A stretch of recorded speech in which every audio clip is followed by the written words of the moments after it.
Female Vocalist of the Year, Natalie Grant, singing our national anthem. And she is outstanding, and so is this. This is a live drone shot now, working its way through the arena. As we showed you this morning on America's Newsroom, you want to grab your popcorn, right? Well, I was thinking that tonight I would love one of those pretzels with some Wisconsin cheese. Yeah, you could get that here. This is Natalie Grant, and let's go.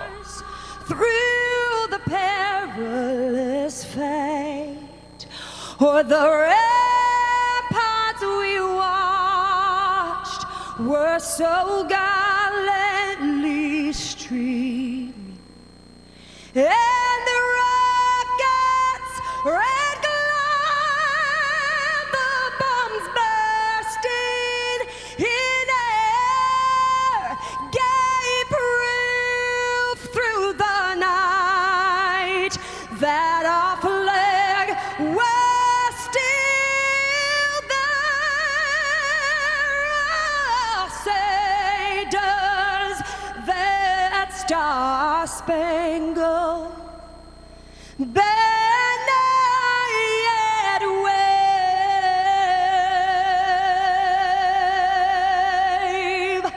o'er the land of the free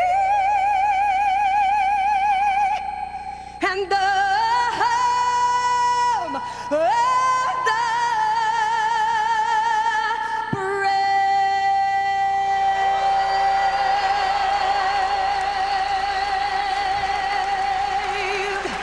And what a stirring way to begin the first primary debate of this 2024 election season. The candidates are on the stage. Martha and Brett are going to start the questioning, and our drone took us right in. I mean, she almost makes you feel like play ball, right, Harold? I mean, let's go. Let's go inside Fiserv Arena. The people here in Milwaukee have been fantastic, and they are giving us their best tonight. 4,000 strong inside, and you're about to see the first event of the political season. Where we end up in November of 2024 is anyone's guess, but tonight is the first step in that direction. Enjoy it, America. We'll see you tomorrow morning. Brett and Martha take it from here. Good night.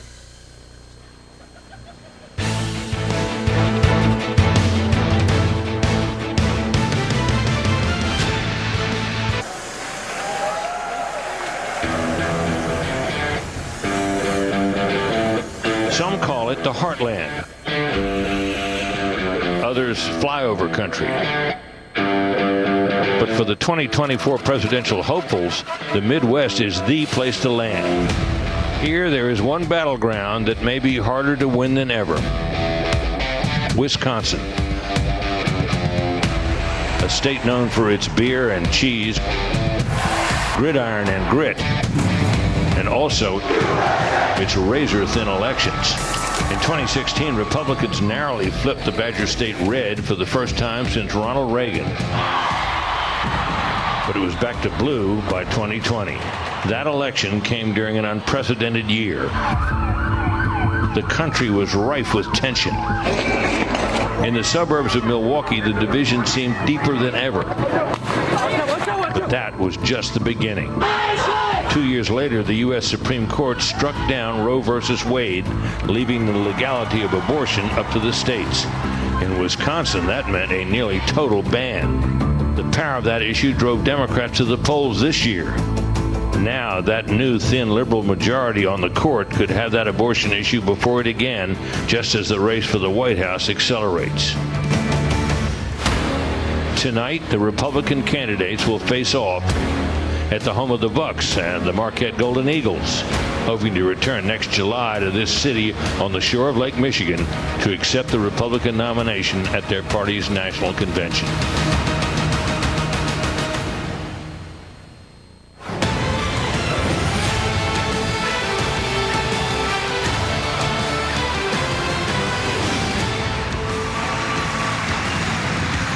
Tonight, the race for the White House takes flight. Welcome to the first debate of the 2024 presidential campaign, live at Fiserv Forum in Milwaukee. 8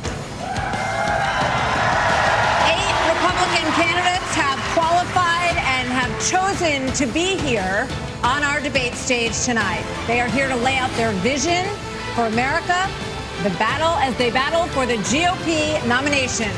Good evening, everybody. I'm Martha McCallum. And I'm Brett Baer. This is the very same stage on which the Republican choice for president will accept the party's nomination next summer. The 8 contenders are positioned by the order they sit in the polls, with the highest polling candidates in the middle standing center stage. Florida Governor Ron DeSantis.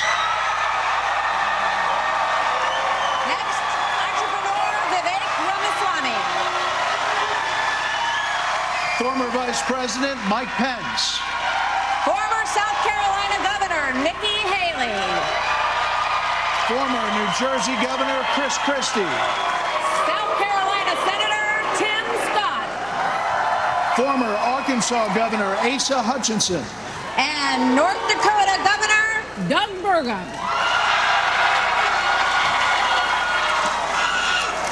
Some ground rules for tonight. We'll ask the questions, and then candidates get 1 minute to answer. If someone is singled out, you get 30 seconds to respond. And when the time runs out, we all will hear this. Very pleasant. So tonight, these candidates have a big opportunity to break out of the pack and to explain why they are best prepared to be the Republican choice for president, at a time when the likely Democrat nominee, President Joe Biden, is working to convince the country that with Bidenomics, things are looking up. They call my plan Bidenomics. I'm not sure they meant it in a totally complimentary way at the time. But guess what? It's working. But is it? More than 65% of Americans say the country is headed in the wrong direction. And here's the reality for some voters we talked to here in Wisconsin this week. We have noticed a dramatic increase in prices at the grocery store just across the board. Gas is high and food is high. A lot of people out here homeless because they can't buy food. It's tough when you got mortgage rates at 7-8% versus 2 to 3. It's just you can't afford a house anymore. Inflation is ridiculous. It's killing us out here. As we sit here tonight, the #1 song on the Billboard chart is called Rich Men North of Richmond. It is by a singer from Farmville, Virginia, named Oliver Anthony. His lyrics speak of alienation, of deep frustration with the state of government and of this country. Washington, D.C. is about 100 miles north of Richmond. These rich men north of Richmond, Lord knows they all just want to have total control. Want to know what you think, want to know what you do, and they don't think you know, but I know that you do, 'cause your dollar ain't shit, and it's taxed to no end, 'cause the rich men north of Richmond. So, Governor DeSantis, why is this song striking such a nerve in this country right now? What do you think it means? Our country is in decline. This decline is not inevitable, it's a choice. We need to send Joe Biden back to his basement and reverse American decline. And it starts with understanding we must reverse Bidenomics so that middle-class families have a chance to succeed again. We cannot succeed as a country if you are working hard and you can't afford groceries, a car, or a new home, while Hunter Biden can make hundreds of thousands of dollars on lousy paintings. That is wrong. We also cannot succeed when the Congress spends trillions and trillions of dollars. Those rich men north of Richmond have put us in this situation. And finally, we need to lower your gas prices. We're going to open up all energy production. We will be energy dominant again in this country. I showed it could be done in the state of Florida. I pledge to you as your president, we will get the job done, and I will not let you down. Governor DeSantis, thank you. Governor Christie, do you agree with Governor DeSantis just said there? And why would you be better on the economy than him? Well, look, I do agree predominantly with what Governor DeSantis just laid out. I think that if you asked every one of us up here, that we would agree predominantly with what he just laid out. Here's the difference. The difference is that we're going to have to work and make sure that we sell these ideas. and be able to put ourselves in a position where we get a majority of the vote, not only by winning the Congress and the Senate in 24, but also by having someone who's had the experience of doing it. Now, I was elected as a conservative Republican in a blue state with 61% of the vote, with a Democratic legislature against me the entire time. And we still, through hard, strong decision-making, brought them around to our point of view. We cut taxes in New Jersey. We cut debt in New Jersey. We made sure that each and every time we were confronted with bad Democratic ideas, we stood and stopped them.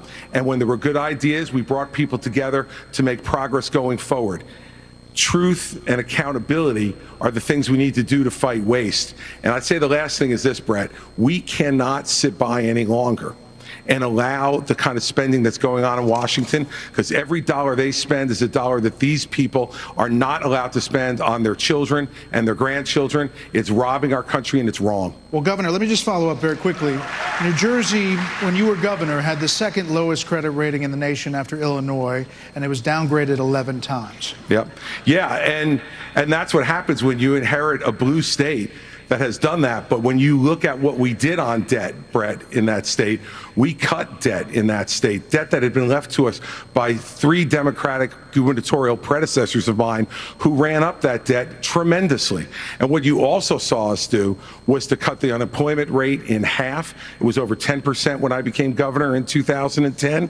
What we also did was cut pension payments to public employees to make sure that taxpayers were not being soaked by a public employee union system that was killing the taxpayer. Thank you, Governor. Tim Scott, Senator Scott, excuse me. The song also goes after welfare programs. As a senator, now President Biden argued for freezing federal spending, this was back in the 80s, and dealing with sacred cows. He does not talk about that anymore. You have been a senator, though, for 10 years. So what have you done to rein in the increasing size of government? Well, thank you for the question. Over the last several years, I've had an opportunity to vote against spending package after spending package after spending package. What we also need to understand is that Joe Biden's Bidenomics has led to the loss of $10,000 of spending power for the average family. When you see 16% inflation, your gas is up 40%, your food is up 20%, your electricity is up 20%. We can stop that by turning the spigot off in Washington, sending the money back to the states, and allowing the decisions to be made at their own houses. I helped write the Tax Cuts and Jobs Act in 2017. We cut taxes for a single mom like the one that raised me by 70%, for dual households by 60%, returning to the average family $4,000. If you don't send it to Washington, we can't spend it. That's good news for the American people. Okay, but just to follow up, you did, during the Trump administration, you approved $4.4 trillion, $4.1 trillion, $1.7 trillion over the course of that administration. That's a lot of money. There's no doubt that during the Trump administration, when we were dealing with the COVID virus, we spent more money. But here's what happened at the end of our time in the majority. We had low unemployment, record low unemployments, 3.5% for the majority of the population, 70-year low for women. African Americans, Hispanics, and Asians had an all-time low, but our inflation was at 2%. Under Joe Biden, we've seen the exact opposite. We've seen inflation explode, which led to 12 Federal Reserve increases that's devastating home buyers today. Mr. Ramaswamy, you're listening to these answers. If I may, hold on one second. We're going so I don't know if I get a chance to respond. He didn't mention you specifically, but we'll be with you in a second, Mr. Vice President. Mr. Ramaswamy, listening to all of this, why should voters choose you over more experienced politicians on this stage? You're basically, a blank slate for people. You're 38 years old. You've said that you only voted in 2 presidential elections before this moment, this political race. So first, let me just address a question that is on everybody's mind at home tonight. Who the heck is this skinny guy with a funny last name, and what the heck is he doing in the middle of this debate stage? I'll tell you, I'm not a politician, Brett. You're right about that. I'm an entrepreneur. My parents came to this country with no money 40 years ago. I have gone on to found multi-billion-dollar companies. I did it while marrying my wife, Apurva, raising our 2 sons, following our faith in God. That is the American dream. And I am genuinely worried that that American dream will not exist for our 2 sons and their generation unless we do something about it. And I do think Brett is going to take an outsider, because for a long time we have professional politicians in the Republican Party who have been running from something. Now is our moment to start running to something, to our vision of what it means to be an American today. If you have a broken car, you don't turn over the keys to the people who broke it again. You hand it over to a new generation to actually fix the problem. That's why I'm in this race, and we're just getting warmed up. All right, to you, Governor Haley. So why are you better positioned to turn around this economy that we've heard all of these voters talking about tonight than Mr. Ramaswamy, who is a successful entrepreneur nationally right now? He's beating you in the polls. Well, I don't care about polls. What I care about, the fact is that no one is telling the American people the truth. The truth is that Biden didn't do this to us. Our Republicans did this to us, too. When they passed that $2.2 trillion COVID stimulus bill, they left us with 90 million people on Medicaid, 42 million people on food stamps. No one has told you how to fix it. I'll tell you how to fix it. They need to stop the spending. They need to stop the borrowing. They need to eliminate the earmarks that the Republicans brought back in.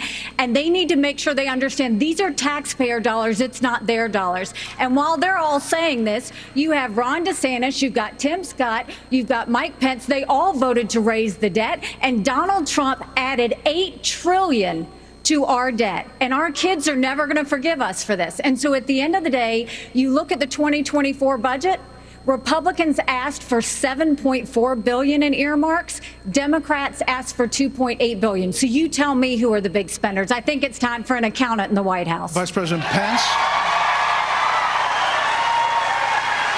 you were mentioned there.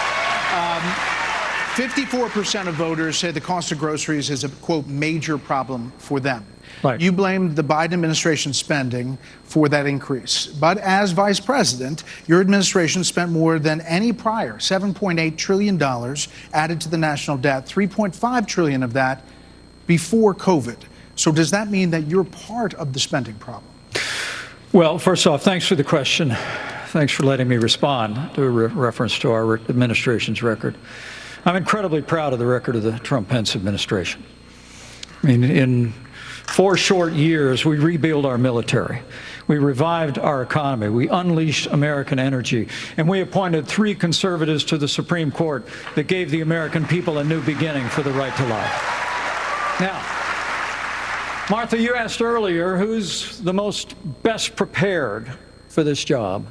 And I must tell you, with all due respect to all of my friends on the stage, and even to one that's probably looking on, I think unquestionably I am the best prepared, the most tested, the most qualified and proven conservative in this race. I was a leader in the Congress of the United States. I led Indiana where we balanced budgets and had a AAA bond rating when I was governor.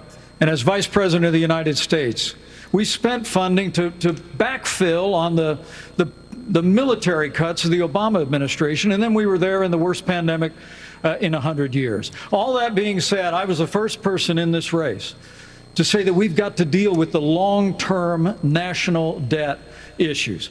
You got people on this stage that won't even talk about issues like Social Security and Medicare. I mean, Vivek, you recently said a president can't do everything. Well, I got news for you, Vivek. I've been in the hallway. I've been in the West Wing. A president of the United States has to confront every crisis facing America. I will put our nation back on the path to growth and prosperity and restore fiscal responsibility, just as I did in Congress and as governor, Mr. Vice President, and when I was vice president. But, I mean, hold on. You were named earlier. I'm going to get Vivek first. We'll get to both of them. Yeah, this isn't that complicated, guys. Unlock American energy. Drill, frack, burn coal, embrace nuclear.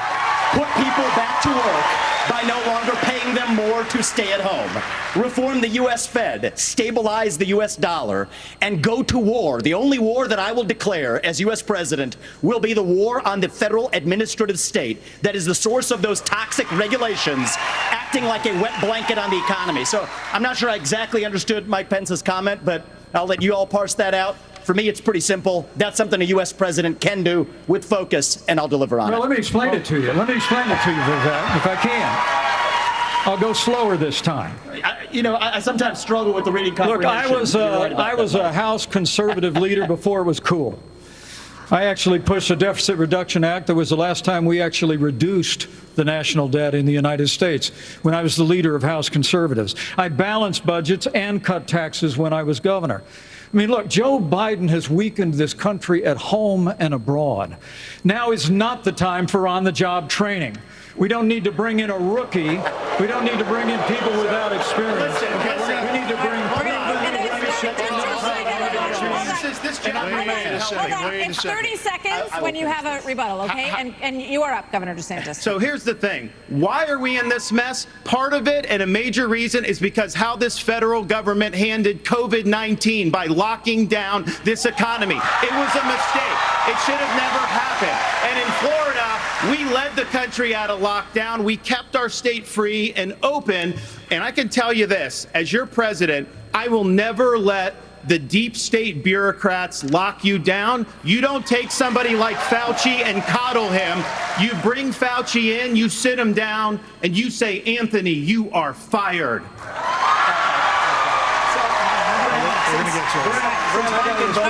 know what? We're going to bring in. I just want to finish responding to Mike. I just want to respond to Mike for 1 second because he invoked me back.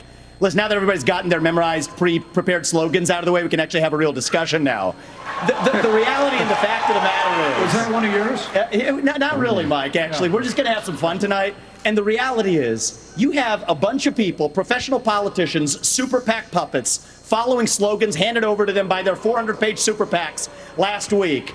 The real choice we face in this primary is this. Do you want a super PAC puppet, or do you want a patriot who speaks the truth? Do you want incremental reform, which is what you're hearing about, or do you want revolution? Okay. And I stand on the side of the American Revolution. We're going to take control back here. We need everyone to have a moment on the economy. Yeah. I think that's fair. Can I address the COVID there are two people issue that who the have governor not. brought up? We're going to get back to that. We are. There are two people who we have not heard from yet. So let's hear from Governor Burgum and then from Governor Hutchinson on the economy, sir. Well, great. Thank you, Martha. And of course, I'm from a town of 300 people. It's a big deal to make it on this stage with all these folks.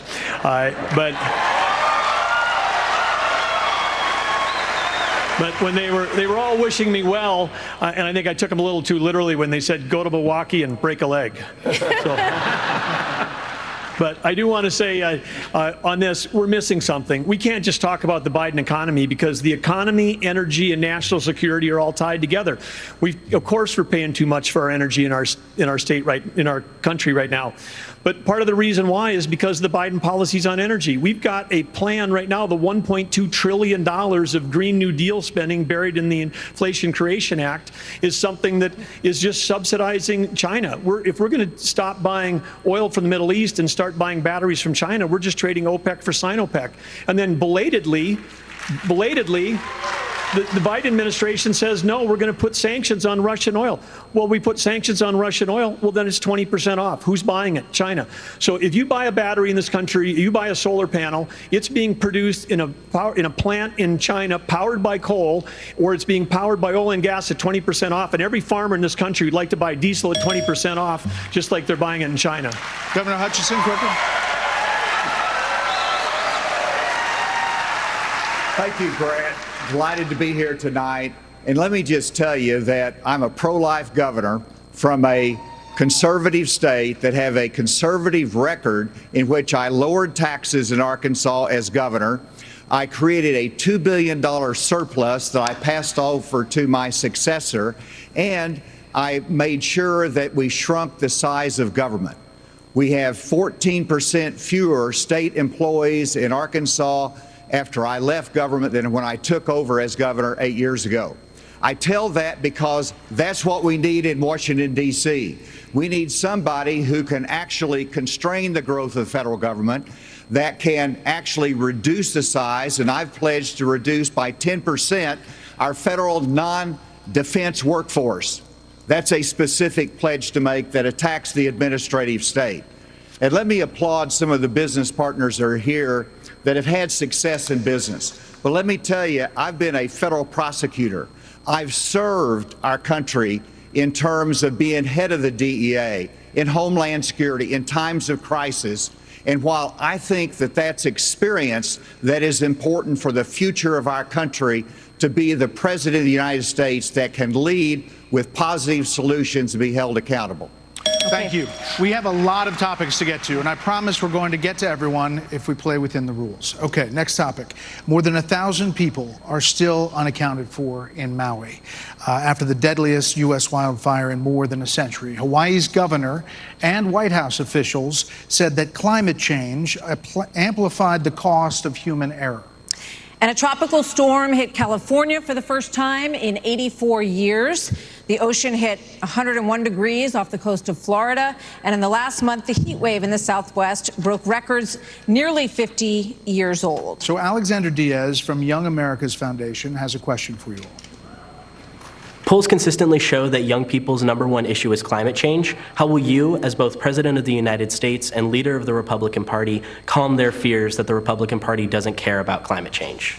So we want to start on this with a show of hands. Do you believe in human behavior is causing climate change? Raise your hand if you do. Well, look, we're not school children. Let's have the debate. I mean, I'm happy to take it to start. Alexander? So do you want to raise your hand or not?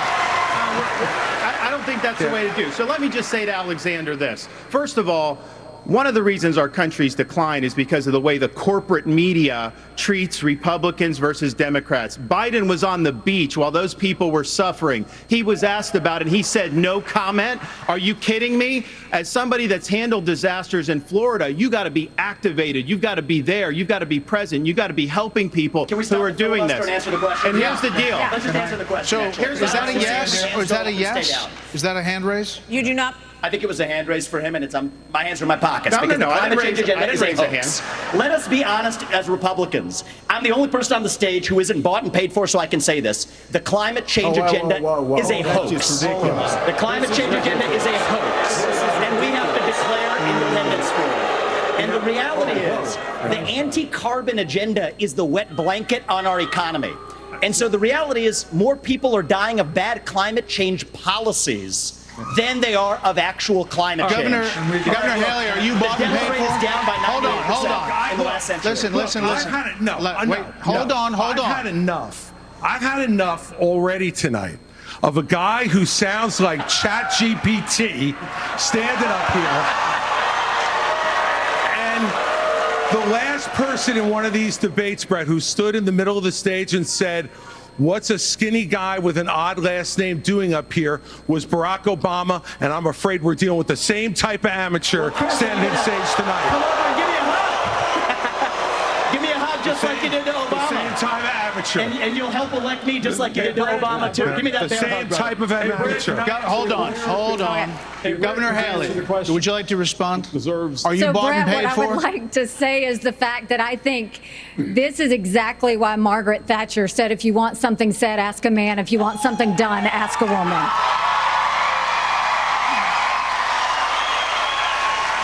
First of all, we do care about clean air, clean water. We want to see that taken care of, but there's a right way to do it. And the right way to do it is, first of all, yes, is climate change real? Yes, it is. But if you want to go and really change the environment, then we need to start telling China and India that they have to lower their emissions.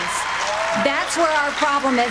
And these green subsidies that Biden has put in, all he's done is help China, because he doesn't understand all these electric vehicles that he's done, what that does. Half of the batteries for electric vehicles are made in China.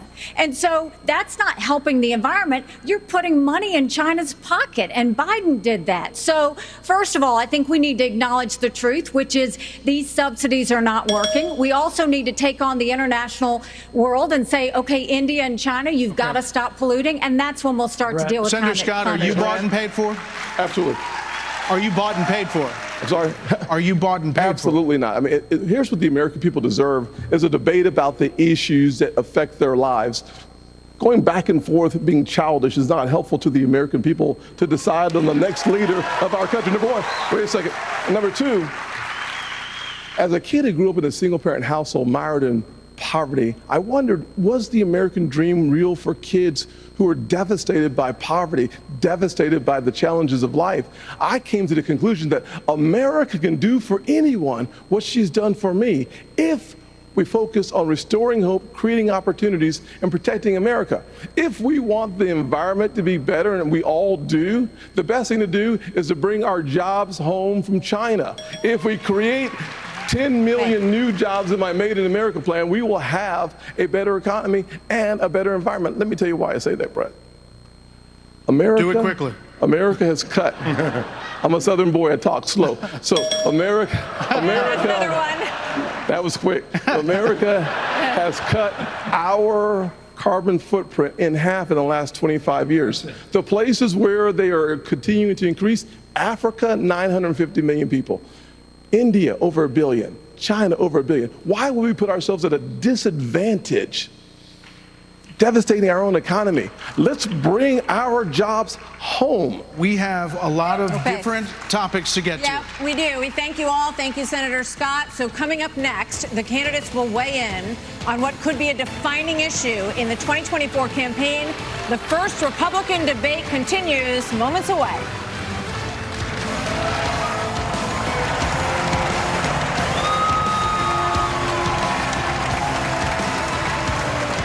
We've got to be a lot smarter on how we talk about women and how we show them that we care. We're going to stand up for the unborn in Washington, D.C. And if you cannot do that, you should not be the nominee for the Republican Party. This is a defining moment.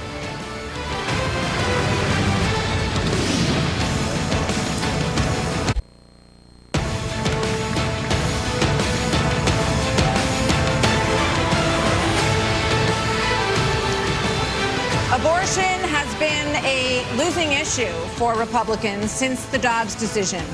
In 6 state referendums, all have upheld abortion rights in this country. And even in red states, there are more swing state referendums that are coming up as we head into the elections as well on this.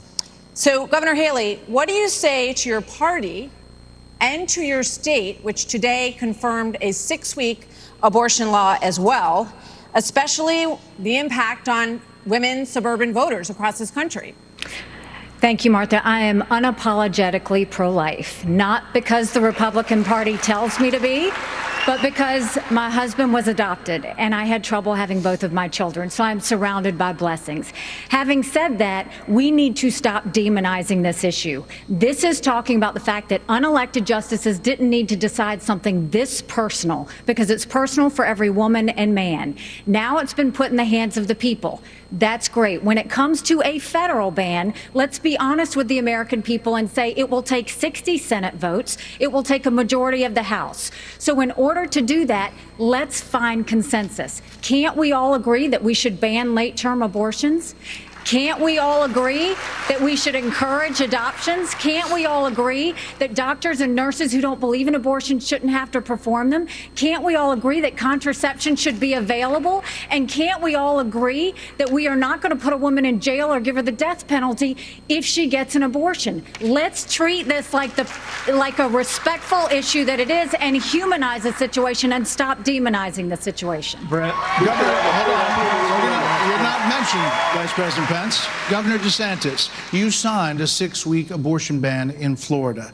One of your biggest financial backers said that you need to, quote, shift to get moderates or you will lose. What do you say to him and others who say politically that is a tough thing to sell nationally?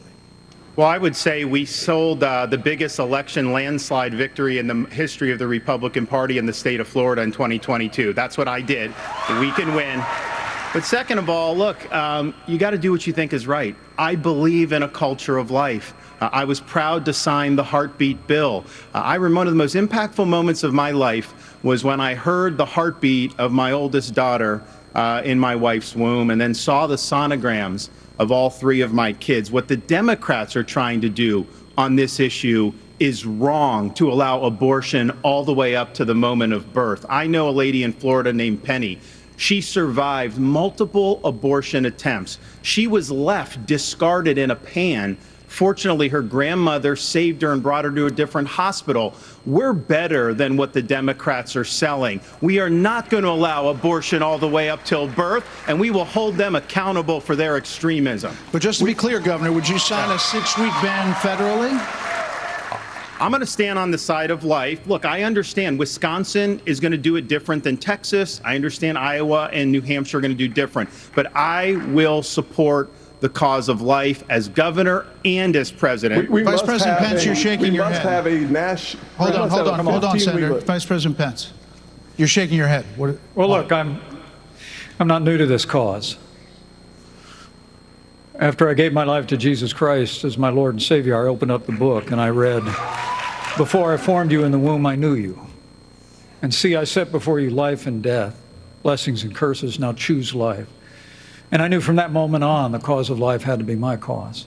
And I've been a champion for life in the Congress, a champion for life as governor and as vice president. And to be honest with you, Nikki, you're my friend, but consensus is the opposite of leadership.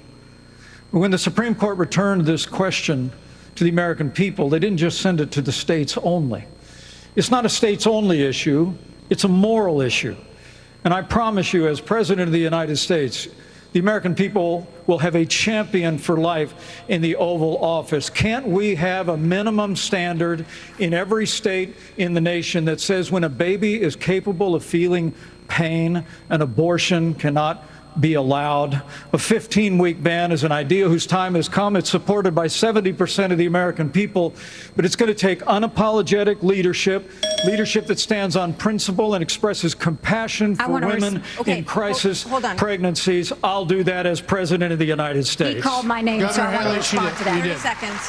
So first of all, I will say it is in the hands of the people, and that's where it should be. But when you're talking about a federal ban, be honest with the American people. We haven't had 45 pro-life senators in over 100 years. So no Republican president can ban abortions any more than a Democrat president could ban all those state laws. Don't make women feel like they have to decide on this issue when you know we don't have 60 Senate votes in the House. 70% of the American people support legislation but to ban 70% abortion of the after Senate a baby is does capable not. of experiencing pain. It's just going to take leadership. Hold on. 70% of the Senate does not. You have to be honest with the American people. We have to have a 15-week limit. Let's get Governor Bergman for one minute here. But the Supreme Court did overturn Roe v. Wade, and the result of that decision was that it went back to the states. So that's where it is right now. So as I understand it, you are not in favor of a federal ban. What do you say about the states? There's about 5 of them, including New Jersey, I think a few others, that allow abortion up until the time of birth, though. If you were president, would you be able to abide that? Well, first of all, I'm a pro-life governor of a very pro-life state. And this issue is, of course, very important. But I am on the record, and I stand behind that we should not have a federal abortion ban. We should not. And the reason why we shouldn't is very simple. It's the 10th Amendment in the Constitution. In the Constitution, which the states created the federal government, not the other way around, it says that there were certain duties allowed to the federal government delegated to them by the states. The rest are left to the states, or importantly, or to the people. We need to get back to freedom and liberty for the people in this country. And we can't have Republicans who fight for 50 years for this great cause to return it back to the states, and then the next day they turn around and go, no, the feds should do that, because the feds are stepping into people's lives, they're stepping into people's businesses over and over. If we say that the feds should be in on this one, where do we stop? I say that we follow the Constitution, and this is returned to the states. This is where it should be. But Governor Burgum, you signed a 6-week ban. Time out. You signed a 6-week ban. Governor Burgum, you signed a 6-week ban. So you're saying federally, it's all going to go to the states. Yes, and what is going to work in New York will never work in North Dakota, and vice versa. That's Governor why 50 states. That's why 50 states. This is too important of an issue that I have to address. First of all, the Supreme Court gave it back to the elected representatives, whether it's the states or whether it's the United States Congress. So there is authority, and that's why President Biden is pushing for a Democrat proposal, which is, in essence, abortion on demand through the term. So they have their extreme position at a national level. We It's most likely going to be addressed in the states, but it's certainly fine for it to be addressed at the national level as well. Arkansas has the record of being the most pro-life state in the nation. I signed 30 pro-life pieces of legislation while I was governor. And every state can determine a different outcome here. And it is the most important issue for women and for the unborn child and for our country that we get this right. It's going to be a continued debate. Let's talk about it in terms of compassion, in terms of protecting the life, and also understanding how we have to enhance adoption services, how we have to enhance maternal care. Those things we've done in Arkansas and are important for our nation's future. There are a lot of issues that are very important. Senator, I'll let you weigh in. We cannot let states like California, New York, and Illinois have abortions on demand up until the day of birth. That is immoral, it is unethical, it is wrong. We must have a president of the United States who will advocate and fight for, at the minimum, a 15-week limit. I am 100% pro-life conservative. I have a 100% pro-life record. I got to tell you, though, we must fight for life. Our Declaration of Independence says our Creator gave us inalienable rights that include life. That is a list, that is an issue we must solve. We can't leave it to Illinois. We can't leave it to Minnesota. We can't leave it to Illinois. We must solve that issue with a 15-week limit at a minimum. Brett, I think we're all pro-life, but what I would love is for someone to ask Biden and Kamala Harris, are they for 38 weeks? Are they for 39 weeks? Are they for 40 weeks? Because that's what the media needs to be asking. All right, another issue is America and the crime crisis, the homelessness crisis. American cities are in decline. People are moving out as homelessness, drugs, crime move in. There are problems accelerated. They did accelerate during the pandemic and are still rising, actually. Murders in Los Angeles, New York, Chicago, all up 30% between 2019 and 2022. Homelessness is up 11%, the largest jump in recorded history. Vice President Pence, a lot of this began in the COVID era. How much of what we're seeing happening around this country is a result of those COVID lockdowns? And is your administration in part to blame for how we got here? Well, I think what's in part to blame is the Democrats have been talking about defunding the police for the last 5 years. And we ought to be funding law enforcement, particularly in our major cities, at unprecedented levels. I mean, it's extraordinary to think about the violence that's claiming innocent lives literally every week in every major city in this country. And yet Democrats and liberal prosecutors in major metropolitan areas continue to work out their fanciful agendas, to do bail reform and go easy. What we need is strong commitment to law enforcement. We need leadership in Washington, D.C. that'll marshal the resources of the states, marshal the resources of the American people. But let me also say it's about opportunity. I mean, a lot of people don't know that those Trump-Pence tax cuts that we got signed into law go away at the end of 2025 if we don't have a Republican president and a Republican House and a Republican Senate. When I'm president of the United States, we're actually going to cut taxes further. We're going to extend those tax cuts, and we're going to close the Federal Department of Education, block grant all that funding back to the states. With a growing economy and educational choice and law enforcement, we will bring our cities back. Governor Christie, another issue. This weekend here in Milwaukee, reports say there were 30 shootings, and a number of them including kids. Add that to the big increase in school shootings around the country. Democrats blame this crisis on easy access to guns. They also blame Republicans for blocking gun control legislation. What would President Christie do?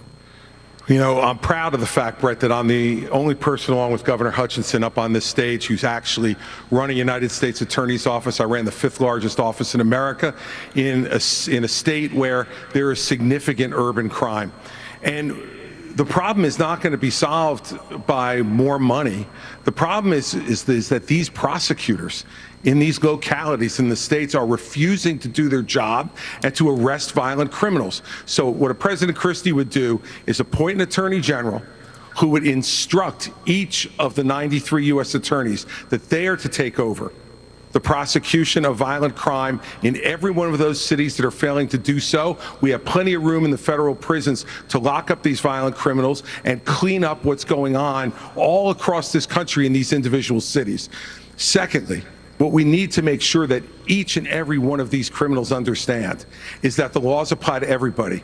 And when Hunter Biden fills out a fake application, a false application for a gun permit, and then is facing a 10-year mandatory minimum, which was mandated by legislation sponsored by his father, and then you have a Justice Department that walks away from those charges, we're telling people that the law doesn't apply to everybody. In a Christie administration, he would go to jail for 10 years. What about a President Ramaswamy?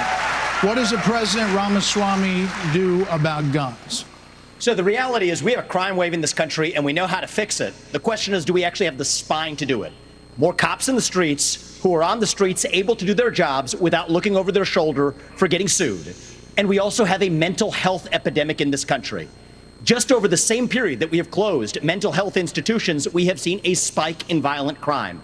Do we have the spine to bring them back? I think we should. As president, I will. But it's not just drugging up people in those psychiatric institutions with Zoloft and Seroquel.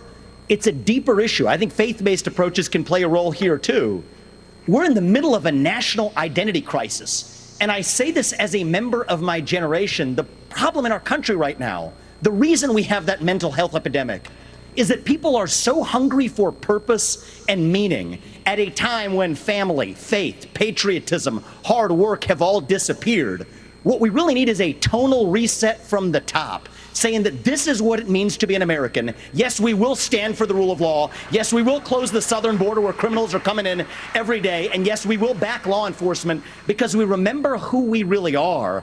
And that's also how we address that mental health epidemic in the next generation that is directly leading to violent crime across this country. Governor DeSantis, really quickly. Governor DeSantis.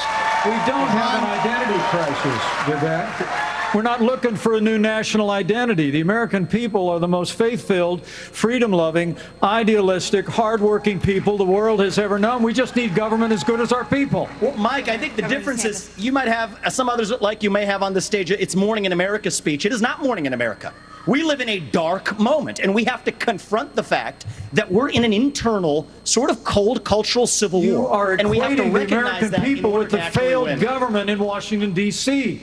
We just need government as good as our people again. So, let me just finish addressing that slogan, because I don't know what that slogan means. We need to shut down the administrative state. That's actually how we translate it. Crime has been on the rise in Florida, Governor DeSantis. How do you stop crime? Well, actually, crime's at a 50-year low in Florida. Not in Miami. We're happy with that. Well, the statewide, it's a 50-year low. And so here's the thing.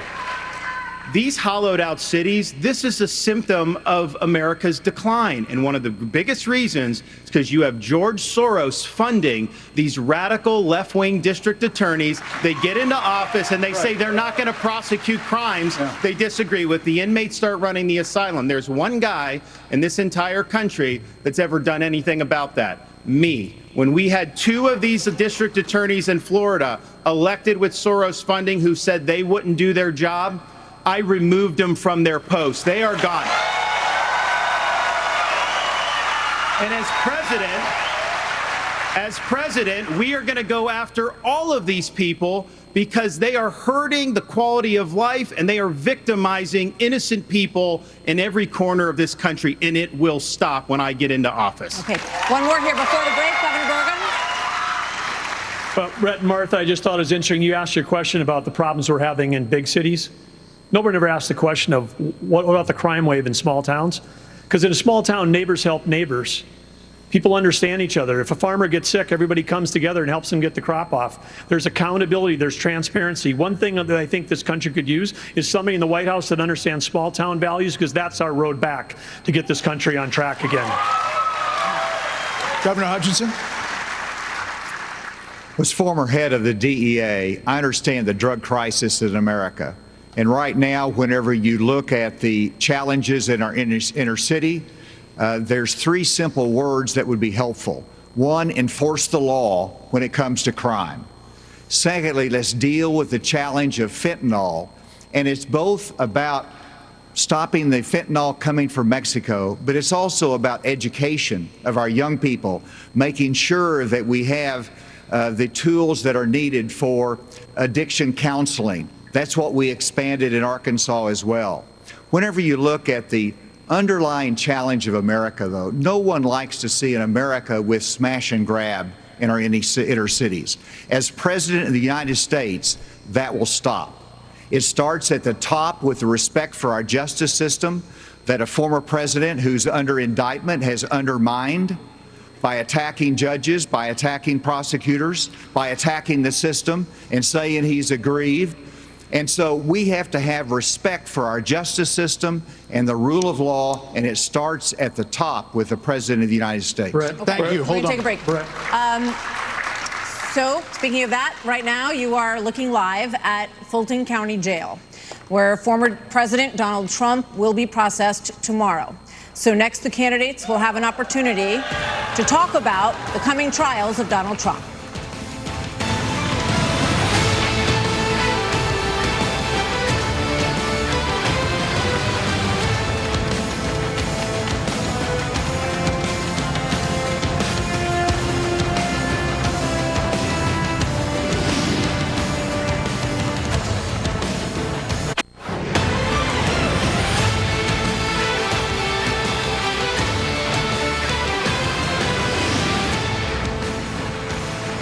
Well, we have a lot to get to in this second hour of this GOP primary debate. Policy discussions the Americans want to hear you all on. China, Ukraine, immigration, education. But we are going to take a brief moment and talk about the elephant not in the room. Former President Trump has been indicted in 4 different states on 91 counts. He will be processed tomorrow in Georgia at the Fulton County Jail for charges relating to the 2020 election loss. You all signed a pledge to support the eventual Republican nominee. If former President Trump is convicted in a court of law, would you still support him as your party's choice? Please raise your hand if you would.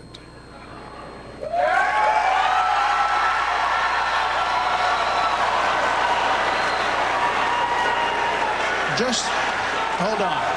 So just to be clear, Governor Christie, you were kind of late to the game there, but you raised your hand? No, I'm doing this. Look, I'm doing this. And not I know this. you didn't. Whoa. No. What's the look, here's the bottom line.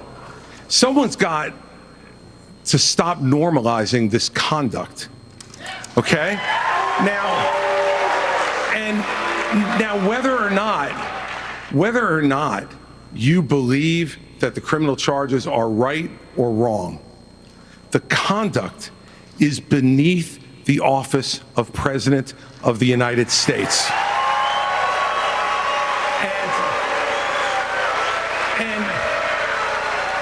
And you know, this is the great thing about this country.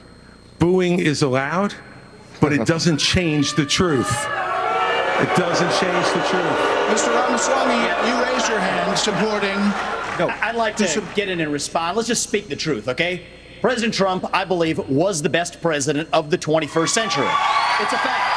And Chris Christie, honest to God, your claim that Donald Trump is motivated by vengeance and grievance would be a lot more credible if your entire campaign were not based on vengeance and grievance against one man. And if people at home want to see a bunch of people blindly bashing Donald Trump without an iota of vision for this country, they could just change the channel to MSNBC right now. But I'm not running for president of MSNBC. I am running for president of the United States. We're skating on thin ice, and we cannot set a precedent where the party in power uses police force to indict its political opponents. It is wrong. We have to end the weaponization of justice in this country. 30 seconds, Governor DeSantis. Look, let me tell you something. No, I'm sorry. 30 seconds, Governor Christie. You make me laugh because you sit here in an answer. You sit here in an answer right. Hold on one second. You sit here and answer. Go ahead, Governor Christie. Hold on, Governor Christie. Hold on. Well, so listen, the more time we spend doing this, the less time they can talk about issues you want to talk about. So let's just get through this section. Governor Christie. You sit here talking about how you want to stand up for the rule of law. Yes. And law and order. And the fact is that it can't be selective. In your book, you had much different things to say about Donald Trump than you're saying here tonight. That's not true. Well, it is very true. That is not true. It's very true. I read it, because and I there's know. a difference between bad behavior and illegal behavior, Chris. And you, as a prosecutor, should know better. Yeah, you know what? I know a lot better. There's a difference between bad behavior. And I know a lot better than you do. You've never done it like you've never done anything to try to advance the interests of this government except to put yourself forward as a candidate tonight. And here's the thing.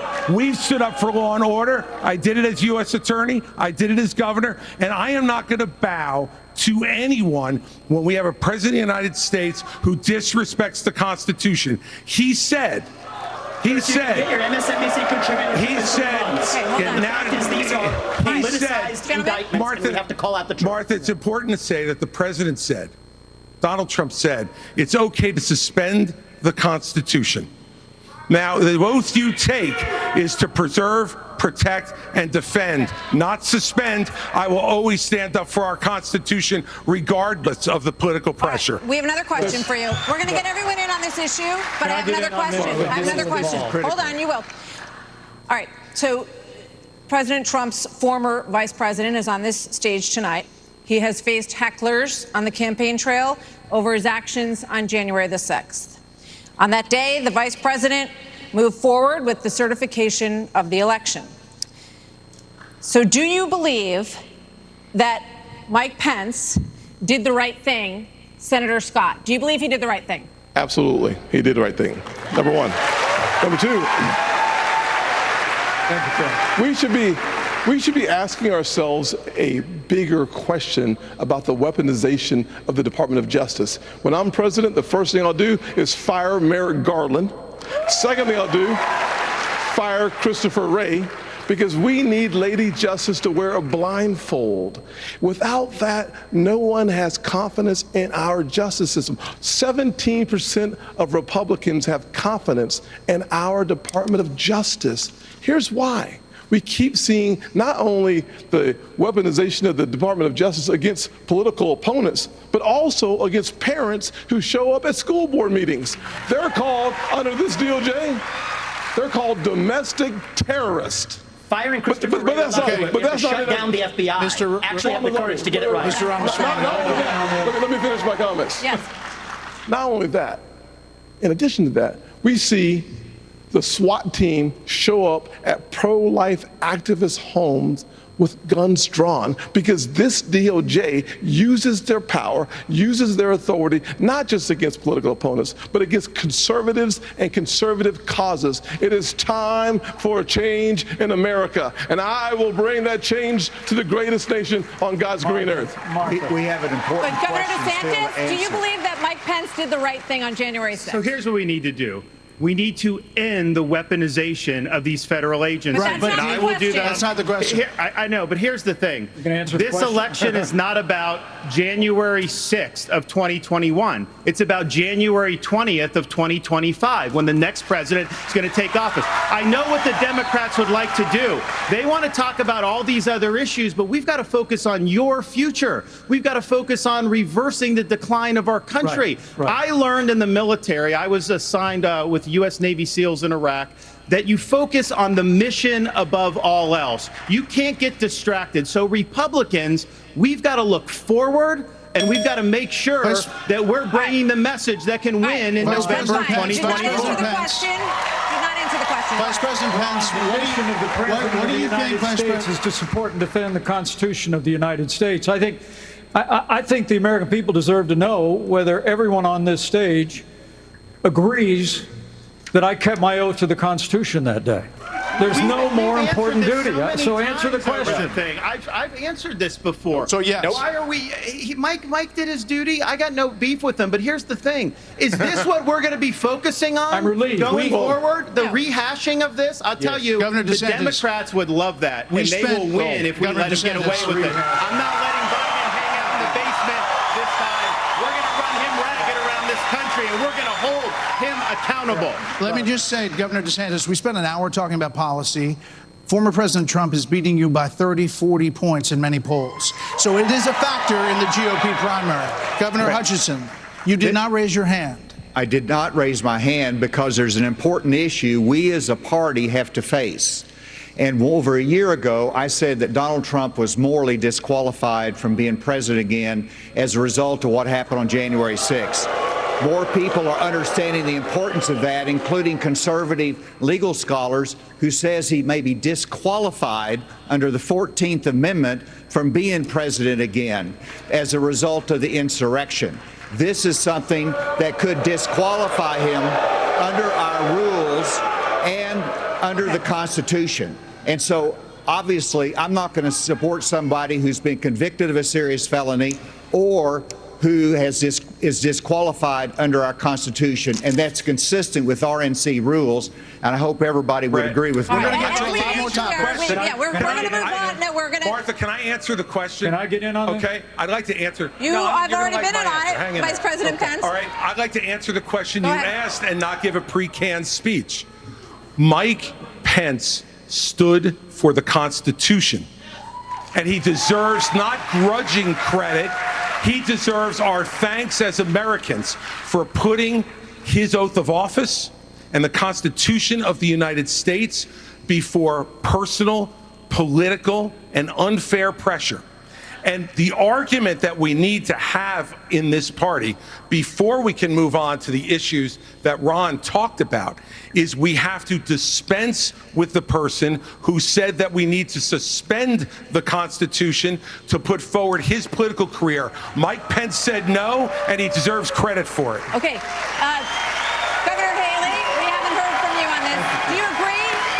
Do you agree that Vice President Pence did the right thing that day or not? I do think that Vice President Pence did the right thing, and I do think that we need to give him credit for that. But what I will also tell you is, look, I mean, when it comes to whether President Trump should serve or not, I trust the American people. Let them vote. Let them decide. But what they will tell you is that it is time for a new generational conservative leader. We have to look at the fact that 3/4 of Americans don't want a rematch between Trump and Biden. And we have to face the fact that Trump is the most disliked politician in America. We can't win a general election that way. Governor Burgum? Governor Burgum? It's Governor Burgum opportunity. Happy to answer the question. Mike Pence did the right thing on January 6th. But I want to say, you started off the top of this hour saying we're going to talk about China, Ukraine, education. We are. China is the number one threat to our country. And every minute that these 8 candidates spend talking about the past instead about the future is time that is just you know who loves it? Biden loves it, but China loves it when we're talking about the past. Okay, as promised, we were going to spend a few questions on it, let people say what they wanted to say, and now, indeed, we are moving on to the subject of The U.S. has committed nearly 77. Can I speak on this issue? I was You kind of did involved. you answered on this. You did say answer. something. Yeah. We thought you were done, but you No, I please. wasn't done. Well, Mike, why don't you say this? Join me in making a commitment that on day one you would pardon Donald Trump. I'm the only candidate on the stage who had the courage to actually say it. That is how we move our nation forward. I don't know and why turn the you page assume forward. that That's Donald exactly Trump right. will be convicted of these crimes. You should be able to make a commitment. The same justice system that was this Vivek, corrupt. here's the difference between you and me. Yeah, I'm not a professional politician. That's the difference. Who can answer a question? I've actually given pardons when I was governor of the state of Indiana. It usually follows a finding of guilt and contrition by the individual that's been convicted. So, if I'm president of the United States, we'll give fair consideration to any pardon request. But if I may, you know, it's not about looking back at January 2021. It's about January 20th, 2017. I put my left hand on Ronald Reagan's Bible. I raised my right hand. And I took an oath to support and defend the Constitution of the United States and it ended with a prayer, so help me God. It was a promise that I made to the American people, but I also made it to my Heavenly Father. Every day for 4 years, I sought to keep that oath. And everyone on this stage needs to make it clear whether or not they'll do the same if they earn this job and the confidence of the American people. Now, look, I've made it clear. I had hoped that the issues surrounding the 2020 election and the controversies around January 6th had not come to this, had not come to criminal proceedings. I would rather they had been resolved by the American people and the American people alone. But no one's above the law, and President Trump is entitled to the presumption of innocence that every American is entitled to, and we will make sure and extend that to him. But the American people deserve to know that the President asked me in his request that I reject or return votes unilaterally, power that no vice president in American history had ever exercised or taken. He asked me to put him over the Constitution. And I chose the Constitution, and I always will. I had no right to overturn the election, and Kamala Harris will have no right to overturn the election when we beat them in 2024. Thank you, Vice President Pence. Now we are moving on to other issues. The U.S. has committed nearly $77 billion in aid to the Ukraine war. The administration is now asking Congress for $24 billion more. Regardless of that, the specifics of that plan, is there anyone on stage who would not support the increase of more funding to Ukraine? We would not support it. Europe needs to step up. I mean, I would have Europe step up and do their job. All right, Mr. Ramaswamy, but you're saying you would not too, Governor DeSantis? I will have Europe pull their weight.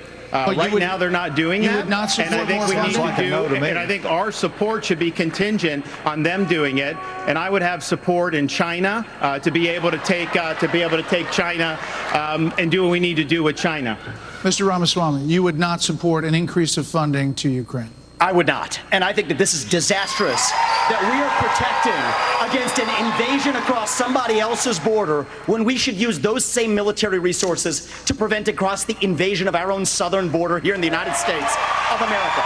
We are driving Russia further into China's hands. The Russia-China alliance is the single greatest threat we face. And I find it offensive that we have professional politicians on the stage that will make a pilgrimage to Kyiv, to their Pope, Zelensky, without doing the same thing for people in Maui or the south side of Chicago or Kensington. I think that we have to put the interests of Americans first, secure our own border instead of somebody else's. And the reality is, this is also how we project strength by making America strong at home. All right, we heard the names. Governor Christie first. All right, look. I did go to Ukraine, and I went to Ukraine because I wanted to see for myself what Vladimir Putin's army was doing to the free Ukrainian people. And let me tell you, I want you all to look around this arena tonight and imagine that every one of these seats was filled. And if every one of them was filled, there would still be 2,500 more children outside to make over 20,000 who have been abducted, stolen, ripped from their mothers and fathers, and brought back to Russia to be programmed to fight their own families. They have gouged out people's eyes, cut off their ears, and shot people in the back of the head, men, and then gone into those homes and raped the daughters and the wives who were left as widows and orphans. This is the Vladimir Putin. This is the Vladimir Putin who Donald Trump called brilliant and a genius. If we don't stand up against this type of autocratic killing in the world, we will be next. You were mentioned. Governor Haley. We'll come back. Vice President Pence was mentioned. You get 30 seconds. Yeah, well, let me be clear. Anybody that thinks that we can't solve the problems here in the United States and be the leader of the free world has a pretty small view of the greatest nation on earth. That is incorrect. We can do both, Vivek. We've done both. We've been the leader of the free world and the arsenal of democracy for years. The Reagan Doctrine years ago made it clear. We said, if you're willing to fight the communists on your soil, we'll give you the means to fight them there so our troops don't have to fight them. Vivek, if we do the giveaway that you want to give to Putin to give him his land, it's not going to be too long before he rolls across a NATO border, and frankly, our men and women of our armed forces are going to have to go and fight him. I want to let the Ukrainians fight and drive Putin and the Russians back out into Russia. I want to just briefly address Pence. Vice President Pence. I have a newsflash. The USSR does not exist anymore. It fell back in 1990. Did I say the real USSR? threat? You talked about the communists, and the real communists that we have to address right now. Do you not have any idea what Vladimir Putin's aims are? You already spoke. Now I actually have something to say. Vladimir Putin has been saying he wants to reestablish the old Soviet sphere You've made of your point, influence. Vice President. I'm sorry if I insulted him by calling him a communist. He is a dictator and a murderer, and the United States of America needs to stand against authoritarianism. Mr. Ramaswamy, 30 seconds. Respond.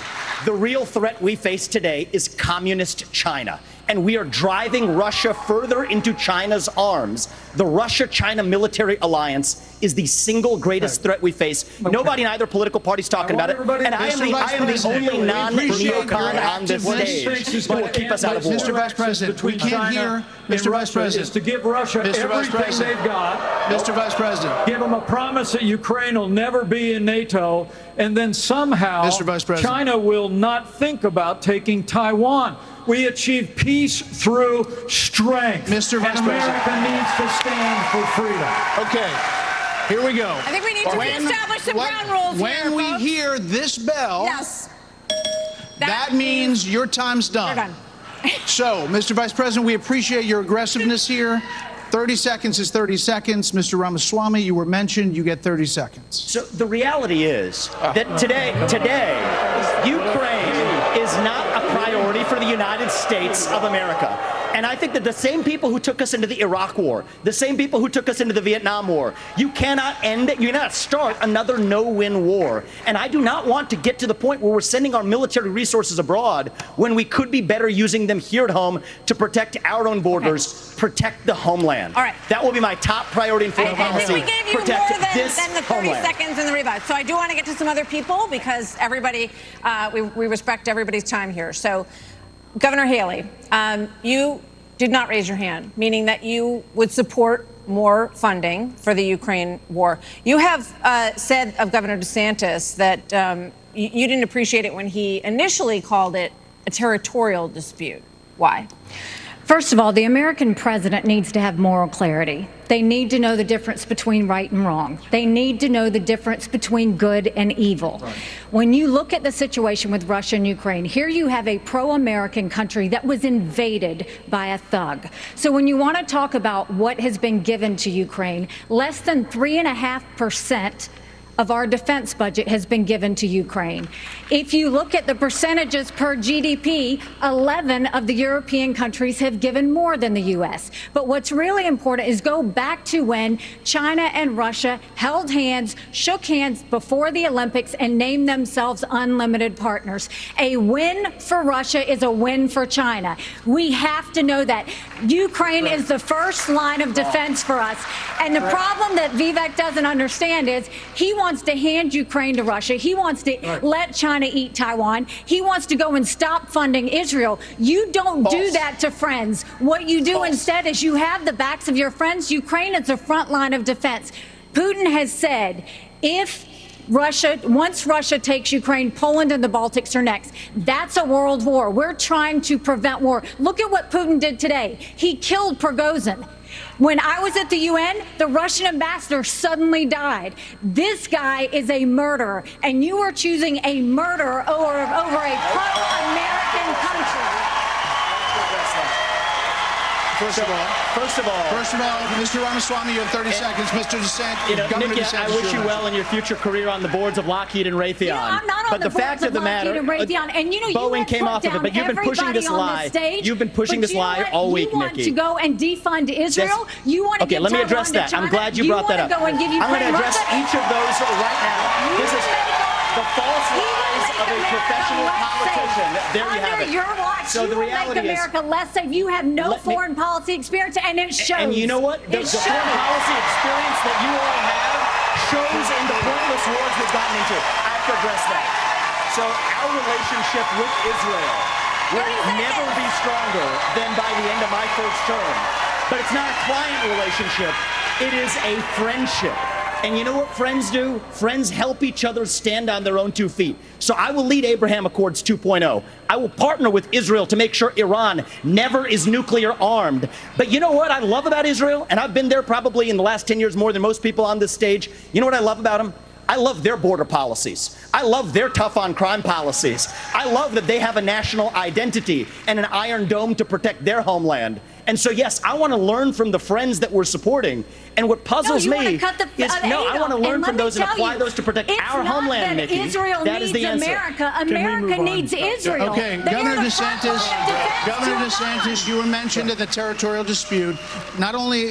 no, it's not a territorial dispute either. President of the United States, your first obligation is to defend our country and its people. And that means you're sending all this money, but you're not doing what we need to do to secure our own border. We have tens of thousands of people who are being killed because we're not handling both. And so I am going to declare it a national emergency. I'm not going to send troops to Ukraine, but I am going to send them to our southern border. When these drug pushers are bringing fentanyl across the border, that's going to be the last thing they do. We're going to use force, and we're going to leave them stone cold dead. We're actually going to move on to China. We're going to talk about China. Okay. Governor Burgum, China has the biggest navy in the world, the biggest army in the world. Now they have warships off the coast of Alaska. They are threatening Taiwan. In coming years, China will have 1,500 nuclear warheads, it's believed. The U.S. just arrested 2 sailors accused of spying for China within our military. So the question is, how would you deter China as a president, Burgum? Well, this is the #1 issue we're facing. And of course, we haven't been talking about it, and we act like that letting Russia win in the Ukraine is like a gimme as opposed to a gift to China. Russia has become China's gas station. But how would we do it? The Biden administration is a complete fail. China imports 10 million barrels of oil a day, more than any other country in the world. They do not even have all the food they need to feed everybody in that country, so they don't have energy security or food security. But the Biden administration sends Blinken, Yellen over there. They're over there. They don't even bring up energy because they're too busy trying to kill the U.S. energy here. And what we need to do is not meetings, not press releases, because something that would send a lot more than a press release is actually Harpoon missiles. We need anti-ship missiles on Taiwan. The way that you have a war never start, which is the goal, the way you have peace through strength, is that you actually have strength. You actually have deterrence. And what we have in what we've got going on in Ukraine is an example of when deterrence fail. What is an example there of Biden's disastrous withdrawal from Afghanistan, the fact that he green-lighted Putin moving into Ukraine, and then now they see weakness, and when they see weakness, they make a move.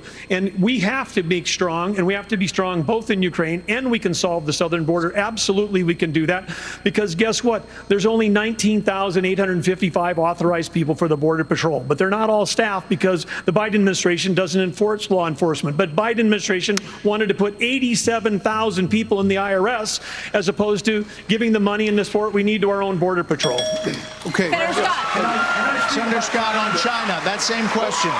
Can I speak about China? Let's fire the 87,000 IRS agents and hire or double the number of Border Patrol agents. I just left Yuma, Arizona about 2 weeks ago.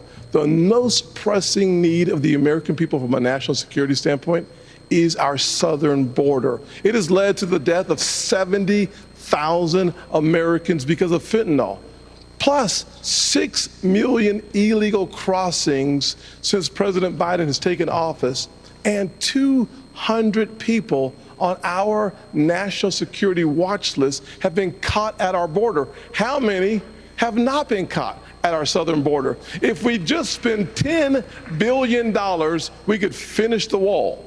For $5 billion more, We could have the military-grade technology to surveil our southern border to stop the flow of fentanyl and save 70,000 Americans a year. That should be the priority of this government. And as the next president of the United States, I will make that border wall complete. There are many more questions on China. I do want to ask about. I want to say I couldn't agree more. It's not just the 70,000 from fentanyl. We've lost 200,000 people to overdoses since Biden took office. That's 300 people a day. We're taking mass casualties, and that's a statistic, but these are sons and daughters, nieces and nephews that we're losing.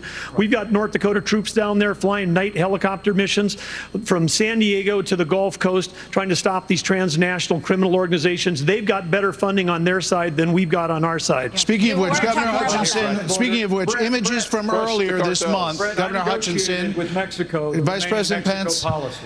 Images from earlier this month. Vice President Pence, it really doesn't help. I'm asking a question. Earlier this month, images showed suspected cartel members crossing into Texas with rifles. Do you consider this an invasion? Would you authorize lethal force along that border? There would be lethal force used by the Border Patrol, law enforcement as needed to protect the border. Absolutely. When you look at the military has to be used for intelligence gathering purposes. This is not unusual. Whenever I was in the Bush administration, we went down there and met with President Vicente Fox of Mexico and asked his help in going after the cartels. And he looked at me and said, they're a problem to us as well. And so we joined together and we took down the Ariana Felix brothers leading the Tijuana cartel, and that made a difference. Ramon was shot and killed, and Ben Amin was captured. Cooperation makes a difference. We cannot be successful going against the cartel unless we bring in Mexico as a partner. We have to use economic pressure to accomplish that. President Obrador has not been helpful, and we have to use economic pressure that this administration is not using. The rule of law has to matter on both sides of it. Okay. This is critical. I've done it. We know what needs to be done. The military has to be limited in its use. When after 9/11, we had the global war on terror, and guess what? We protected the border at the same time.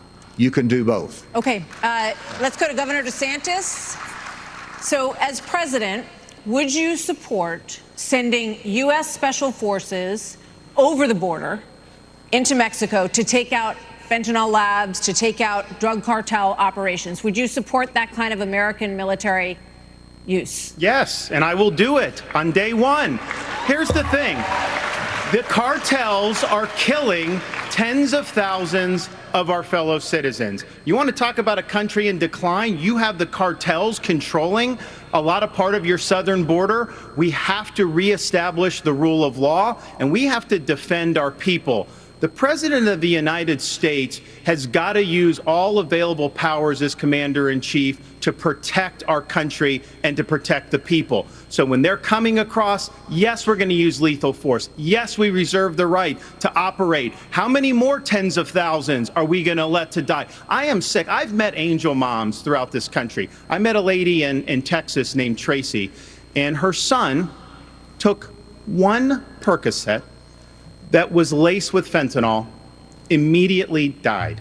That is happening all across this country because of the poison that they are bringing in. So as president, would I use force? Would I treat them as foreign terrorist organizations? You're darn right I would. You know, Vice President Pence, why would you be better at this issue than Governor DeSantis? Governor DeSantis on the campaign trail refers to your administration as not finishing the wall. Right. Look, we secured the southern border of the United States of America and reduced illegal immigration and asylum abuse by 90%. When Joe Biden took over, he threw open the southern border of the United States, and the wave of humanity, the wave of fentanyl that's been eloquently described here is a wave of human tragedy across this country. But Martha, you began this evening talking about who is best prepared to be the next president of the United States. And I have to tell you, with all humility, I was there when we negotiated through the government shutdown and got the funding available to build the wall. I was negotiating on Capitol Hill around the clock. I negotiated the Remain in Mexico policy on behalf of the President of the United States. And Asa, you're so right. It's because we used economic pressure to bring the Mexicans to the table, and they allowed us to have people wait in Mexico while they applied for asylum and ended asylum abuse overnight. We got the Mexicans to deploy their National Guard to their southern border and to our southern border as never before. And I want to promise you, as President of the United States of America, I will engage Mexico the exact same way, and we will partner with the Mexican military, and we will hunt down and destroy the cartels that are claiming lives in the United States of America. Okay, thank you. Another issue that is related to this is that almost 7 million migrants have crossed this border, our southern border, during the Biden administration. So, Governor Christie, what would you do about the 7 million who are here? How would you handle them? What would you do? Look, Martha, the first thing we need to do is to stop any more from coming. That's the first thing we need to do. Then the next thing we need to do with the folks that are here is to, again, as we've talked about all night tonight, we have to have law and order in this country. We have to enforce the law. And what that means is to make sure that people who come here illegally are not rewarded for being here illegally. We have so many wonderful people from around the world who are waiting in line, following the law to try to come here and pursue the American dream.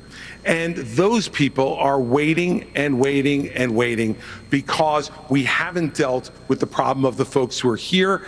We have to have them detained. We have to make sure that they are not rewarded for having broken the law.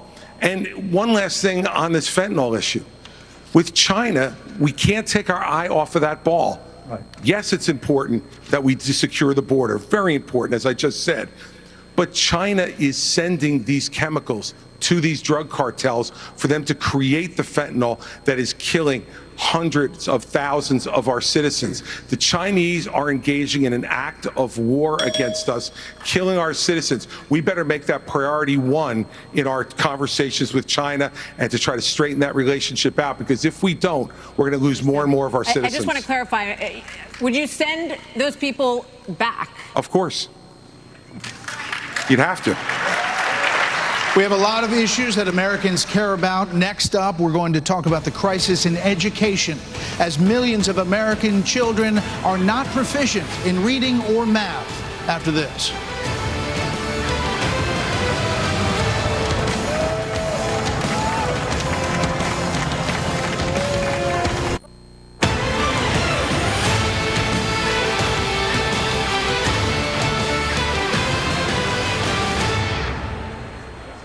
The nation's report card was the weakest ever for American school children, exposing chronic absenteeism, deep declines for reading and math for 15-year-olds and 13-year-olds.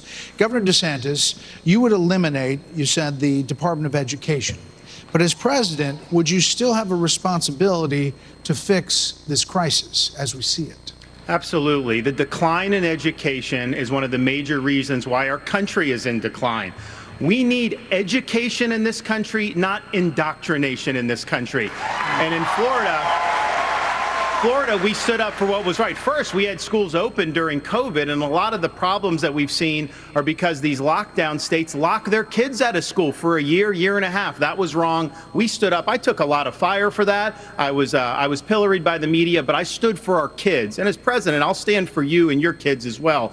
But we have to make sure that what our schools are doing is focusing on solid academics. In Florida, we eliminated critical race theory from our K-12 schools. We eliminated gender ideology from our K-12 schools. And we have elevated the importance of American civics in teaching our kids about the Constitution and the Bill of Rights. As president, I'm going to lead an effort to increase civic understanding and knowledge of our Constitution. We cannot be graduating students that don't have any foundation in what it means to be an American. Mr. Ramaswamy, hold on, Senator Scott. You've said that the Department of Education, the FBI, the ATF, the Nuclear Regulatory Commission, the IRS, the Department of Commerce, many of these should not exist. That's correct. So to the education question, how would you deal with the crisis? So look, we have a crisis of achievement. Let's shut down the head of the snake, the Department of Education. Take that $80 billion, put it in the hands of parents across this country. This is the civil rights issue of our time. Allow any parent to choose where they send their kids to school. End the teachers' unions at the local level to allow public schools to compete. And then revive our national identity where every high school senior should have to pass the same civics test that frankly every immigrant, including my mother, had to pass in order to become a citizen of this country. And the fact of the matter is, look, there's a part of education policy that also rests with the family. I didn't grow up in money, but you know the word privilege gets used a lot? Well, you know what? I did have the ultimate privilege of 2 parents in the house with a focus on educational achievement. And I want every kid to enjoy that. So part of the problem is we also have a federal government that pays single women more not to have a man in the house than to have a man in the house, contributing to an epidemic of fatherlessness. And I think that goes hand in glove with the education crisis as well, because we have to remember education starts with the family, and the nuclear family is the greatest form of governance known to mankind. Okay. So, Governor Burgum, Governor Haley has said that biological boys playing in girls' sports is the women's issue of our time. You said that even though you signed a ban on this in North Dakota, that there hadn't been one instance where it was actually needed. Are you saying that you think that too much is made of this issue? No, I'm saying in North Dakota, we made a priority of protecting women's sports, and we've done that in our state. But I would absolutely do that. But I do think when we start talking about education and we think that we're going to have a federal government one size fits all, we're just completely losing track of the fact that education differs by states. Some school districts are doing a fantastic job, some less so. But the idea that every school district, state, and every teacher is somehow indoctrinating people is just false. You know, when I was building a company from scratch, you know, with small town kids, and we went, you know, grew up in a town of 300, but we built a global company in 132 countries with over 100,000 customers. We listened to those customers. We spent time with them. We talked to them. We did that. And as governor, well, education is one of the biggest part of a state budget. So as a governor, I shadow a student. The night before I find out the student finds out, I'm going to go to every class with them. I don't sit and lecture school districts how to do it. I go and see the experience. And there's a lot of things that have to change. But what needs to change in education is it's innovation. We're doing it the same way we did it 50 years ago with innovation, not regulation. I would get rid of the Department of Education. I would give block grants to schools, but I'd give them on merit based on who's doing the most innovative. I just got done holding the 7th annual Governor's Conference on Innovation Education. You should see what the people are doing when you cut loose the red tape, get the burden off their back. They care. Teachers in this country, the vast majority of them care about those kids. They're working in low-paying jobs, and they're fighting for those kids and their families. Governor Haley, you said that this is the women's issue of our time. First, I'll tell you, as you know, as a parent, the one thing you want is for your child to have a better life than you did. And we can talk about all of these things, and there's a lot of crazy woke things happening in schools, but we've got to get these kids reading. If a child can't read by 3rd grade, they're 4 times less likely to graduate high school. So we need to make sure we bring in reading remediation all over this country. We need transparency in the classroom because parents should never have to wonder what's being said or taught to their children in the classroom. Parents need to be deciding which schools their kids go to because they know best. And let's put vocational classes back into the high schools. Let's teach our kids to build things again. When we do that and we allow that innovation, that's when it'll get back. And yes, I will always say I'm going to fight for girls all day long because strong girls become strong women become strong leaders, and biological boys don't belong in the locker rooms of any of our girls. Another point on education. We're going to start the lightning round, and the first question is going to go to you, Vice President. So this is a lightning round of questions, 30-second answers, please. President Biden will be 82 years old on Inauguration Day. Nearly 70% of Americans say that he is too old to serve. Should presidents have to pass a mental and physical test in order to serve? Vice President Pence. Well, it might be a good idea to have everybody in Washington, D.C. pass a mental. But 30 seconds, no. The American people can make those judgments. But let me say, I'm running for president of the United States because we don't need a president who's too old. And we don't need a president who's too young. We need a president who's been there. We need a president who knows how Congress works, how the White House works, how states work. And on this education issue, Martha, I was fighting against No Child Left Behind when Republicans were doubling the Department of Education. I'll also shut down the Federal Department of Education. And when I was governor, we doubled the size of the largest school choice program in America. And we'll give school choice to every family in America when I'm in the White House. This is a lightning round, Mr. Ramaswamy. I think you were mentioned there. You're 38. You're the youngest on the stage. You've said, and you just said, you want a civics test or public service for those under 25 to be able to vote. So the question is, do you want a mental acuity test for presidents over 75? I believe in the people of this country to tell the difference between somebody who's an automaton and somebody who's actually a thinking agent in the White House, which we don't have in there today. And I will tell you, I want to address Vice President Pence's comment. I think we do need somebody of a different generation to lead this nation forward. Look at the way I've run this campaign.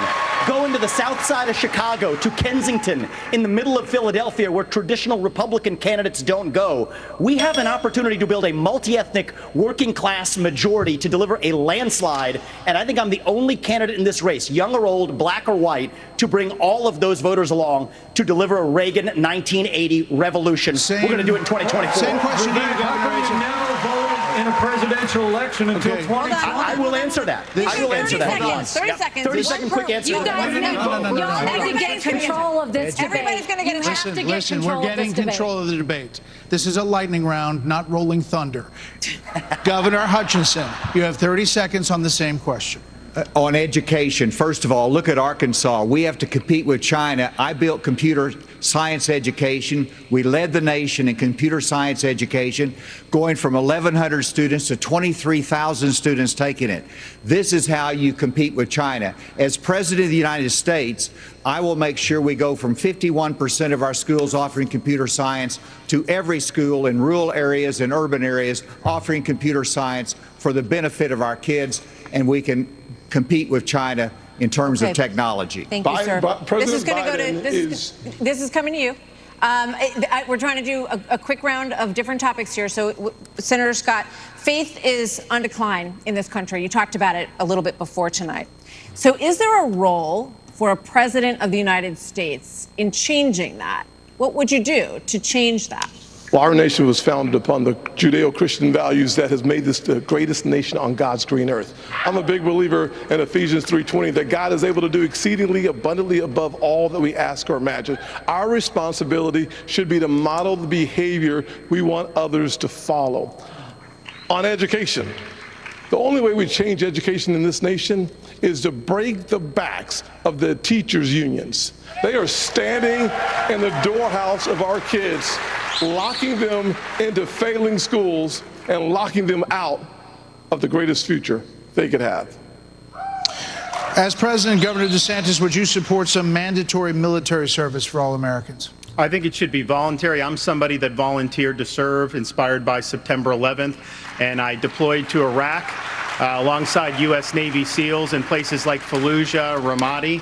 And it's something that I think has taught me, you know, when you go in that type of environment, anything you have, your personal agenda, you check it at the door. You go there, and it's about focusing on the mission above all else. And guys come together, and they get it done. And that's how I would view being the President of the United States. It's not about me. It's not about all these other side issues. My sole focus will be on your future and reversing this country's decline. Okay, now for something a little out of this world, and this is for you, Governor Christie. Do you believe that the recent spike in UFO encounters... I get the UFO question? Yeah, you do. Come on, man. But, okay, we've been hearing a lot of testimony in Congress, and people are taking this a lot more seriously, and we're hearing that, you know, there are things going on that people aren't aware of. So, if you were president, Governor Christie, would you level with the American people about what the government knows about these possible encounters? Martha, and especially coming from a woman from New Jersey, I think it's horrible that just because I'm from New Jersey, you asked me about unidentified flying objects and Martians. We're different, but we're not that different. Look, of course, the job of the President of the United States is to level with the American people about everything. The job of the President of the United States is to stand for truth.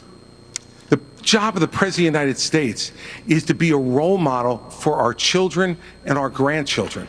And so whether it was UFOs or this problem of education, and Tim's right, by the way, and I started this in 2010 by going right after the teachers' unions in New Jersey and drove them down to an all-time low popularity rating because they were putting themselves before our kids.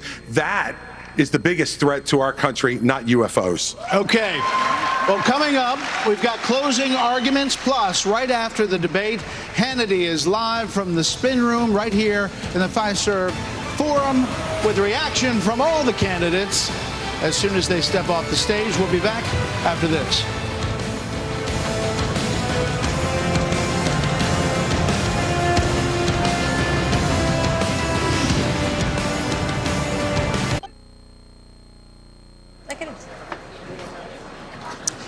A live look at the Reagan Library as the sun sets in Simi Valley, California. We'll see you there next month when our colleagues at Fox Business host the next 2024 showdown. Fox Business is partnering with Univision, the Reagan Foundation, and Rumble to bring you the second Republican presidential debate on September 27th. It looks pretty nice there. 20 years ago, 70% of American adults said they were extremely proud to be an American. That number has now plummeted to just 39%. In his pitch to get to the Oval Office, President Reagan called America the shining city on a hill, a beacon of hope and optimism. So in your closing statement tonight, please tell American voters why you are the person who can inspire this nation to a better day. These are 45 seconds, and we begin with Governor Burgum. I understand why America's hurting. Biden's inflation is choking us. I grew up in a small town. My dad died when I was a freshman in high school. My mom, widow of 3, went back to work. Every job I had growing up was one where I took a shower at the end of the day, not at the beginning of the day. Our cities are less safe because of the fentanyl pouring into this country. Our economy is being crushed by Biden's energy policies, which are raising the cost of every product you buy, not just the gasoline at the pump. One thing that I'll do as president, I'll secure the border. I'll get this economy sprinting, not crawling like it is right now. And I would say that other thing is for sure, when I'm on a horseback in the Badlands of North Dakota, it looks like the horizon is just limitless. And when you can almost see beyond that horizon, you can see that this great country, our future is unlimited. But we've got to focus on innovation, not regulation. We've got to cut the red tape. We've got to drive ourselves forward. The way we win the Cold War with China is by growing our economy and through innovation. And as president, I will bring out the best of America. I will improve every American life. Governor Well, we Hutchinson. hope you're back on your horse soon, Governor. Governor Hutchinson. Our nation is in trouble, and it's in trouble because of failed leadership. And the solution is not 4 more years of Joseph Biden. The solution is not 4 more years of Donald Trump. The solution is new leadership that can bring bold ideas to America and to bring out the best of America. A president's #1 responsibility is to bring out the best of our people. That's what Ronald Reagan did. And he did it with optimism and hope for our country, with a consistent conservatism. That's exactly what I bring. As president, I'll bring out the best of America in terms of individual responsibility, building our economy, in terms of securing our border, enforcing the rule of law. I'll bring out the best of America in terms of our national character, our faith, and our hope for the future. Join in this fight, asa2024.com. Thank you. Senator Scott. Thank you. I was a disillusioned young man growing up in a single-parent household, mired in poverty. I wondered if the American dream was real for a kid like me. I can stand before you today and say the dream is alive, it is well, and it is healthy.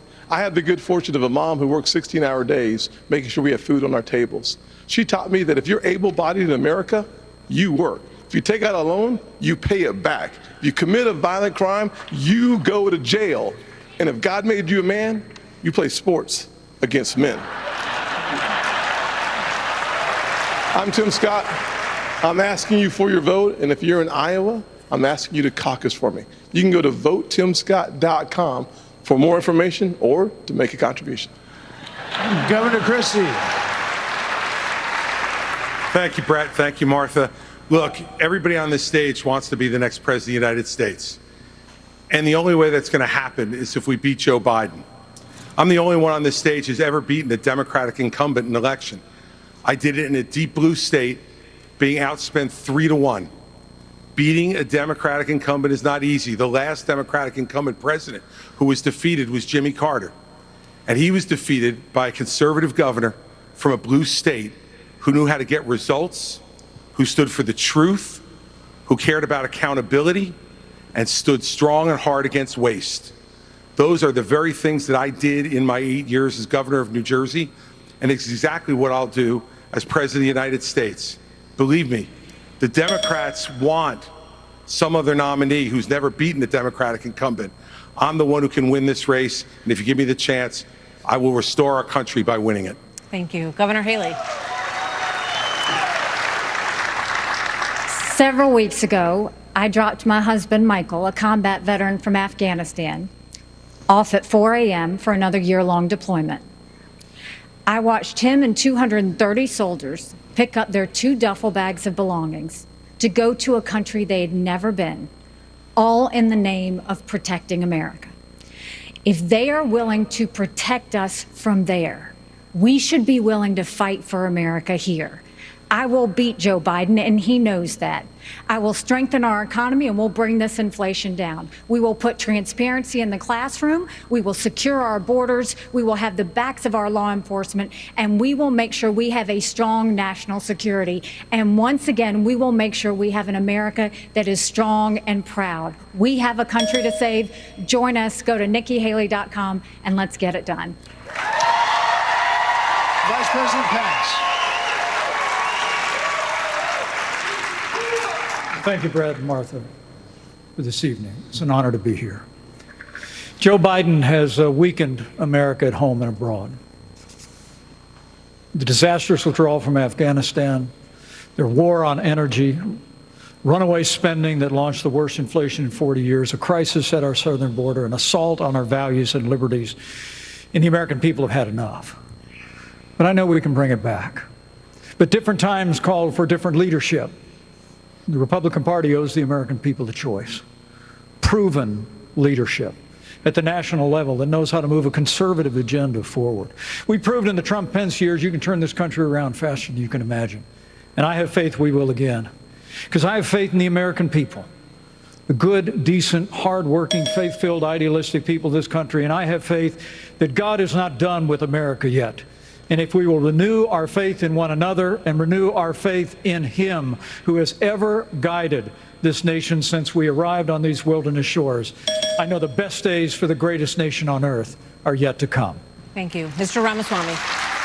I was born in 1985, and I grew up into a generation where we were taught to celebrate our diversity and our differences so much that we forgot all of the ways we are really just the same as Americans, bound by a common set of ideals that set this nation into motion in 1776. And this is our moment to revive those common ideals. God is real. There are 2 genders. Fossil fuels are a requirement for human prosperity. Reverse racism is racism. An open border is not a border.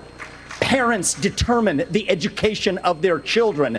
The nuclear family is the greatest form of governance known to man. Capitalism lifts us up from poverty. There are 3 branches of government, not 4. And the U.S. Constitution, it is the strongest guarantor of freedom in human history.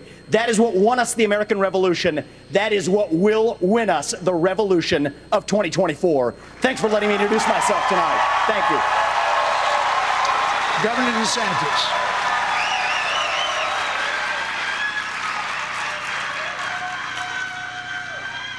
Governor? This is our time for choosing. We will send Joe Biden back to his basement, and we will reverse the decline of this country. I'm a blue-collar kid. I work minimum wage jobs to be able to make ends meet. I understand the importance of the American dream, and I know how that's slipped away from so many millions of Americans. We'll restore it. I'm a veteran who served in Iraq. I know what it means to put service above self.